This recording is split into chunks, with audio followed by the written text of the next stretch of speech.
그날 만났던 괴물들을 또다시 만나다. 박사.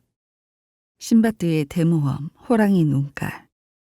감독 샘 워너메이커. 제작년도 1977년. 젊은 아빠는 내가 아는 늙은 아빠와 닮았겠지만 좀 다른 사람이었던 듯하다. 놀러 다니는 것을 좋아하고 영화나 전시 보러 다니는 것을 좋아하는 건 같았지만 어린 딸을 데리고 다니기 좋아했다는 것은 좀 의외였다. 특히 첫 딸인 내 언니는 인형처럼 예뻐서 온갖 데에 다 데리고 다녔던 모양이다. 심지어 바람 피우는 장소에까지도 애지중지 어린 딸을 안고 다녔다고 하더라. 강아지 산책시키는 기분이었던 걸까? 일하는 언니가 있었으니 아이 봐줄 사람이 없어서는 아니었을 테고 그저 아버지의 취미가 그랬던 걸 깨다. 아빠가 딸을 데리고 다니지 않게 된 건 둘째인 내 성격 탓일 수도 있다. 내가 기억하는 어린 나는 버스만 타면 토하는 아이였다. 허약한 데다 살갑지도 예쁘지도 않았다. 툭하면 코피를 흘리고 짜증을 냈다. 그래도 아빠와 같이 갔던 다방에서 어른들 사이에 앉아 특별 주문한 설탕을 넣은 따뜻한 우유와 계란 프라이를 먹던 건 내 가장 오랜 기억 중 하나다. 보들보들 매끄러운 반숙으로 어찌나 잘 부쳐주셨던지 내 까다로운 계란 취향은 그때 만들어졌다고 확신한다. 내가 기억하기 전에 어느 날에도 젊은 아빠는 내 손을 잡고 극장에 갔다. 지금은 없는 단성사. 아마도 서부 영화. 젊은 아빠는 넋을 놓고 보는데 나는 재미가 없었던 모양이다. 하도 나가자고 보채니 몇 번을 주저앉히던 젊은 아빠가 약속을 했단다. 얌전하게 잘 보면 끝나고 나가서 짜장면 사줄게. 짜장면을 좋아하던 나는 가만히 앉아있겠다 다짐했겠지만 아이답게 오래가지 못했다. 계속 들썩이던 나를 보던 아빠가 두 번째 약속을 했다. 로비에 나가 놀고 있을래? 영화가 끝나자마자 나갈게. 나는 신이 나서 달려나갔고 아빠는 다시 영화에 빠져들었다. 초등학교도 입학하기 전 키가 겨우 아빠의 무릎께나 오던 나이였다. 영화를 다 본 아빠가 개운하게 나가보니 아이가 없었다. 온 극장을 샅샅이 뒤져도 나오지 않았다. 매표소에 물어봤지만 직원도 아이를 본 적이 없다 했다. 젊은 아빠는 피가 말랐겠지. 건물 안에 뛰어다니며 찾다가 못 찾고 극장 밖으로 나와보니 길가에 한 할머니가 좌판을 펴놓고 앉아있더란다. 흰옷 입은 요만한 꼬마 못 보셨어요? 하니 할머니가 저기로 가더라며 가리켰다. 그리고 그곳에는 중국집이 있었다. 나는 그곳에서 태연하게 발가닥거리며 앉아있었다. 아버지가 들어서자 흰옷 입은 요만한 꼬마를 둘러싸고 있던 직원들이 일제히 돌아봤다. 꼬마는 들어와서 앉더니 짜장면 2개? 아빠 거, 내 거를 외쳤다 한다. 황당해한 직원들이 네 이름이 뭐야? 어디서 왔어? 아빠는 어디 있어? 물어봐도 입을 꾹 닫고 열지 않더란다. 나중에 왜 이름을 말하지 않았냐 했더니 어린 나는 말해봤자 놀리기만 할 텐데 라고 했다고 한다. 여러분, 아이에게 특이한 이름 지어주지 마세요. 뒤늦게 이야기를 듣고 놀라고 안도한 엄마에게 아빠가 얼마나 야단 맞았는지는 듣지 못했지만 짐작할 수는 있다. 한바탕 휩쓸고 지나간 뒤 마음을 가라앉힌 엄마는 내게 영화는 어땠어? 라고 물어봤다고. 나는 간명하게 세 줄로 영화를 요약했다. 막 달려가는 거야. 막 쏘는 거야. 그리고 막 죽는 거야. 아쉽게도 그 영화가 무엇이었는지는 지금은 알 수 없다. 아마도 내 인생의 첫 번째 영화였을 텐데. 외식가 나들이를 좋아하던 부모 덕분에 그 외에도 몇 번의 극장 나들이가 있었을 테지만 다 잊어버렸고 단편적이나마 내가 기억하는 첫 영화는 신바트의 대모험 호랑이 눈깔이다. 영화가 만들어진 1977년은 내가 초등학교에 들어가던 해. 지금은 동아면세점이 된 자리에 있던 국제극장에서 개봉했다고 하는데 자세한 상황은 기억이 없다. 당시로서는 꽤 화려한 영상이었다는데 안타깝게도 대부분 잊어버렸다. 기억에 가장 선명하게 남아있는 건 화면에 자글자글 떠있던 흰 글씨의 제목에서 깔에 X표를 치고 R로 바꿔놓은 인트로다. 실제로 호랑이 눈깔로 포스터까지 만들고 개봉했던 영화는 어느 틈엔가 호랑이 눈알로 이름을 바꾸었다. 겨우 한글을 떠듬떠듬 읽던 나이였을 테니 뭔가 아는 게 나왔다고 신이 났나 보다. 눈깔이 맞는지 눈알이 맞는지도 몰랐을 나이였지만 글을 배우며 종종 그날의 깔을 떠올렸다. 생각해보면 아쉬운 일이다. 유튜브에 조각조각 올라오는 영상을 보면 어린아이에게는 상당히 현란하고 무시무시한 영화였을 테다. 그런데 그 중에서 기억하고 있는 것이 몇 장면 없다니.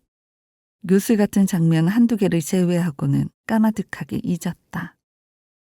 원제가 신바드 앤 디 아이 오브 더 타이거인 이 작품은 신바드 시리즈 중 3편이다. 1편의 제목은 신바드의 7번째 모험, The Seventh Voyage of 신바드.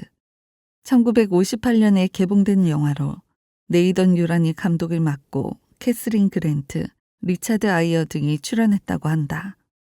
2편은 신바드의 대모험, 더 골든 보야지 오브 신바드로 골든 헤슬러가 감독하고 캐롤라인 먼로, 존 필립로, 톰 베이커 등이 출연했다. 1974년 개봉. 세 번째가 바로 신바드의 대모험, 호랑이 눈깔이다. 지금은 신바드와 마법사의 눈으로 검색하면 정보를 볼 수 있다. 샘 워너메이커가 감독을 맡았고 제인 세이모어, 타린 파워와 존 웨인의 아들인 패트릭 웨인이 열연했다. 세 편의 시리즈 중에서는 제일 떨어진다는 평가를 받지만 당시로서는 꽤 인기가 있었던 모양이다. 감독도 배우도 다 다른 이 영화들을 한 흐름으로 깨고 있는 이름은 레이 해리하우젠이다.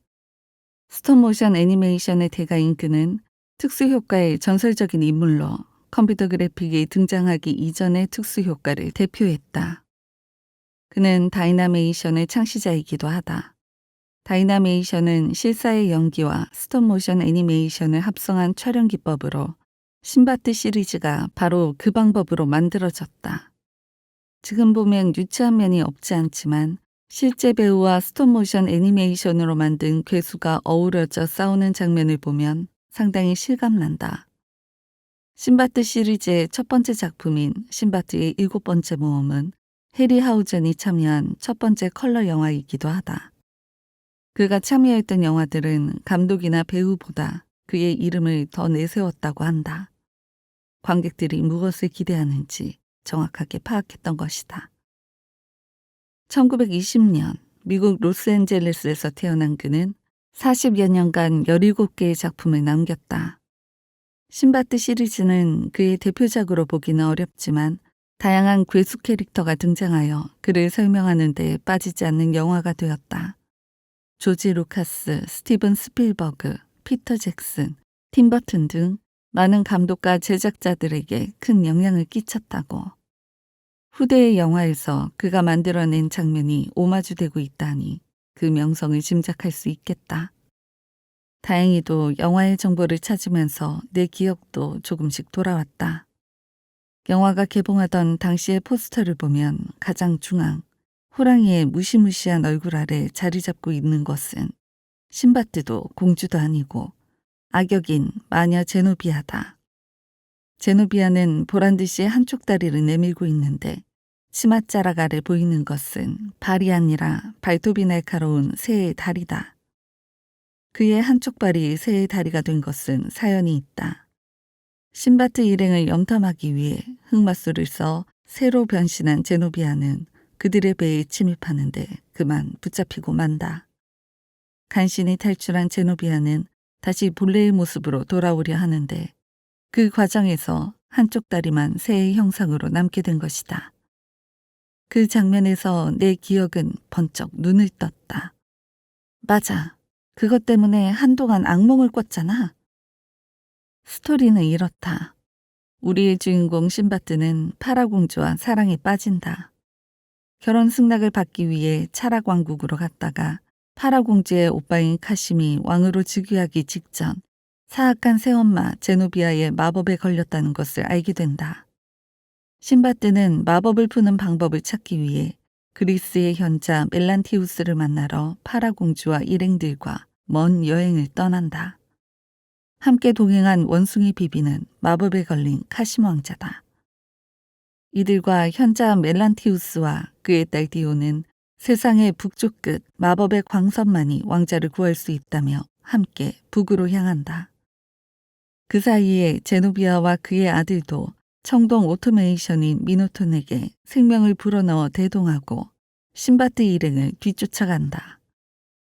북극에 도착한 신바트 일행은 거대한 바다 사자를 만나 사투를 벌이고 살아남은 이들은 숨을 돌리다가 또 거인 혈거인과 마주친다. 다행히 혈거인은 그들의 편이 된다. 드디어 도착한 결전의 장소. 그곳에는 신비한 피라미드 궁전이 있다. 피라미드 궁전의 문을 열려다 미노토는 바위에 깔려 죽지만 제노비아 모자는 무사히 잠입하고 피라미드 궁전의 중앙에서 그들은 운명의 결전을 벌이게 된다. 제노비아의 아들은 신바트와 싸우다 굴러떨어져 목이 부러져 죽는다. 분노한 제노비아는 동면 상태에 있던 호랑이 속으로 들어가 눈을 뜨고 무시무시한 기세로 그들을 공격한다.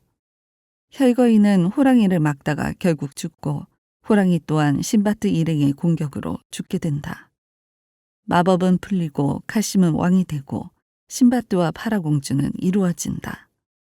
해피엔딩. 짠.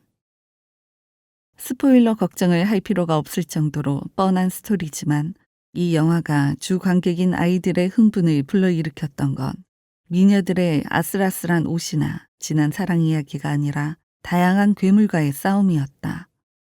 우리나라 개봉 당시의 포스터에도 상상을 초월한 갖가지 괴수들과 대결이라고 쓰여 있는데 이 영화의 매력을 제대로 짚어낸 셈이다. 신바트가 처음으로 싸우게 되는 괴물은 식인 괴물인 구울이다. 갈비뼈가 앙상하고 눈이 큰 이 괴물은 영문 모르는 신바트를 공격하지만 패배한다. 마녀가 만들어내는 청동 오토메이션 미노토는 황금 기계 심장으로 움직이는 일종의 로봇이다. 강력한 힘으로 빠른 속도로 노를 저어 신바트 일행에게 접근하며 대단히 위협적인 존재감을 자랑하지만 막상 화려한 격투신을 보여주지는 못한다. 거대한 바다사자는 일단 그 크기로 압도하는 괴물이다. 어두운 밤에 속수무책인 인간들을 무차별적으로 공격하지만 집요한 악의는 없다. 구울과 미노톤이 마녀의 아기가 똘똘 뭉쳐 만들어진 괴물이라면 바다사자는 자연현상에 가깝다. 거인 혈거인은 괴물이지만 친구다. 마법에 걸린 후 점점 동물화되어가는 원숭이 카심 왕자와 의사소통하며 신바트 일행과 짧지만 깊은 우정을 나눈다. 마지막으로 나타나는 가장 강력한 적 호랑이는 긴박감 넘치는 대결 장면을 위해 꼭 필요한 존재다. 영화의 화려한 마지막을 장식한다.